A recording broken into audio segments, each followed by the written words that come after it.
நம்முடைய வாழ்க்கையில் எனக்கு எப்பொழுது அல்லாஹ் என்னுடைய பிரார்த்தனை ஏற்றுக்கொள்வான், என்னுடைய பிரச்சனைகள் எப்பொழுது தீரும்? நான் பல முறை துவா கேட்கிறேன், பல சந்தர்ப்பங்கள்ல துவா கேட்கிறேன். ஆனா என்ற கவலைகளையும் துன்பங்களையும் அல்லாஹ் கேட்டுக்கொண்டிருக்கிறான், இன்னும் விடை கிடைக்கவே இல்லையே என்று நீங்கள் ஏங்குகிறீர்கள். நாம் ஏங்குகிறோம் என்றால் நம்முடைய துன்பத்தை ஒருவரிடம் போய் சொல்லுகிறோம். அவர் அதை சில பொழுது நக்கலாக நையாண்டியாக எடுக்கின்றவர்களும் இருப்பார்கள். சரி, நான் உனக்கு ஏதாவது பார்த்து செய்கிறேன் என்று சொல்பவர்களும் இருப்பார்கள். ஆனால் அல்லாஹ் சொல்லுகிறான், யாக்கூப் அலைஹிஸ்ஸலாத்தை பற்றி சொல்கின்ற பொழுது, قال إنما أشكو بثي وحزني إلى الله وأعلم من الله ما لا تعلمون قال إنما أشكو بثي وحزني إلى الله وأعلم من الله ما لا تعلمون. யாக்கூப் அலைஹிஸ்ஸலாத்துக்கு எவ்வளவு பிரச்சனை வந்தது.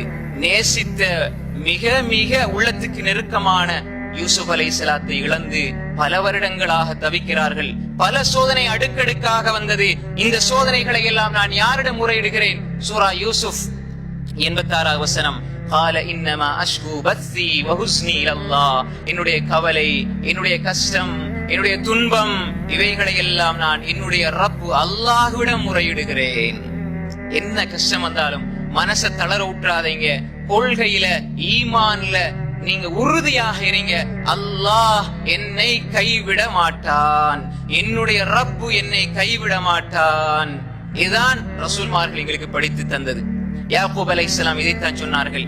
மனிதர்களிடம் பல பேர்ல முறைப்பாடு செய்கின்ற நாம் எப்பயாவது ஒரு நாள், நான் வந்து 60 நாளாக வேலை தேடுறேன், எனக்கு பிரச்சனை இருக்குது, கம்பெனில பிரச்சனை இருக்குது, இதை தீர்த்து தாங்க, இதை இப்படி செஞ்சுதாங்க, இதை இப்படி செஞ்சுதாங்கன்னு கேட்கிற நாம் ஒரே ஒரு நாள் நடுநிசையில எழுந்து அல்லாஹுக்கு முன்னால நெத்திய சஜதாவுல வைத்து, யா அல்லாஹ், என்னுடைய கஷ்டங்கள், என்னுடைய துன்பங்களை உன்னிடத்துல முறையிடுகிறேன் யா அல்லாஹ்.